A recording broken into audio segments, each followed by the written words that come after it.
এটি সুন্দর ফ্লাওয়ার, আর ফ্লাওয়ার পারো এখানে। এটা ইয়েলো কালার, এটা হচ্ছে পিঙ্ক কালার।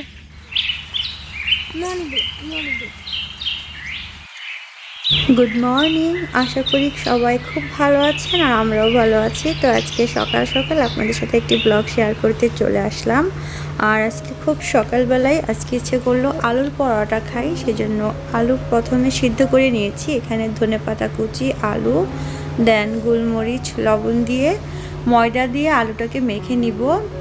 তো এখানে আপনারা চাইলে পেঁয়াজ বেরাস্তা ইউজ করতে পারেন, কিন্তু আমি খুব নর্মাল ওয়েতে খুব ইজিভাবে আলুর পরোটা বানাবো। বেসিক্যালি এটাই আমার বাসায় সবাই লাইক করে।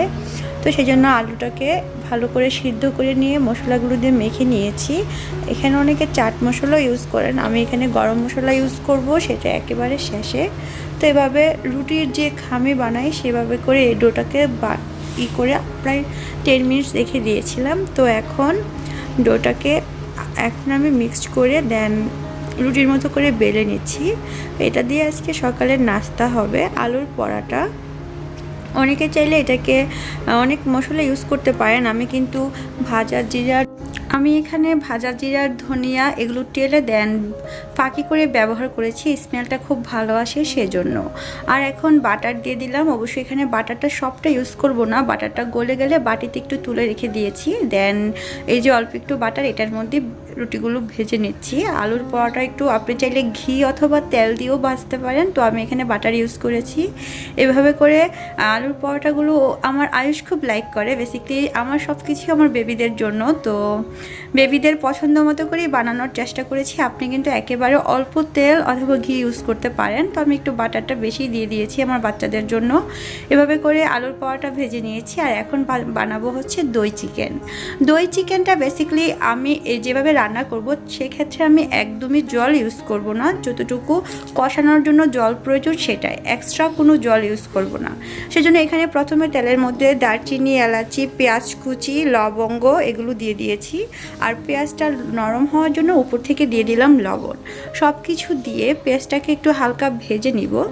যখন পেঁয়াজটা এরকম ব্রাউন কালার হয়ে আসবে তখন আমি আদা আর রসুন বাটা দিয়ে দিব। এখানে রসুন বাটা আমি 1 থেকে 1.5 টেবিল চামচ ইউজ করেছি, আর আদা বাটা ইউজ করেছি প্রায় 2 টেবিল চামচের মতো। তো মাংস রান্নার ক্ষেত্রে একটা টিপস একটু ফলো করবেন, রসুনটা যত কম দিবেন আর আদার পরিমাণটা তার দ্বিগুণ দিবেন, মানে রসুনের থেকে আদাটা একটু বেশি দিলে টেস্টটা ভালো আসে। আর এখন দিয়ে দিব হলুদের গুঁড়া, মরিচের গুঁড়ো, ধনিয়ার গুঁড়ো, জিরের গুঁড়ো। এক্সট্রা কোনো মশলা ইউজ করব না প্যাকেটের, তো আমি যা ইউজ করব ঘরের ধনিয়া, জিরা, হলুদ, মরিচের গুঁড়ো, লবণ সব কিছু দিয়ে এখন এই মশলাটা গলে আসার জন্য অল্প একটু জল ইউজ করব, যাতে করে সবগুলো মশলার গায়ে জলটা ভালো করে মিক্সড হয়ে যায় এবং তেলটা কষে উপরে উঠে আসে। এই দুটুকু জলই আজকে এই পুরোটা চিকেন রান্না ইউজ করব। আর হ্যাঁ, আজকে কিন্তু আমি 1 থেকে 1.5 কেজি পরিমাণ চিকেন নিয়ে নিয়েছি।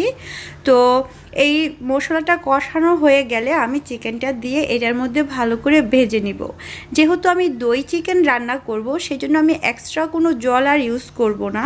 এই মশলাটা যখন কষে একেবারে তেলটা উপরে উঠে আসছে ঠিক তখন আমি চিকেনটা দিয়ে দিলাম।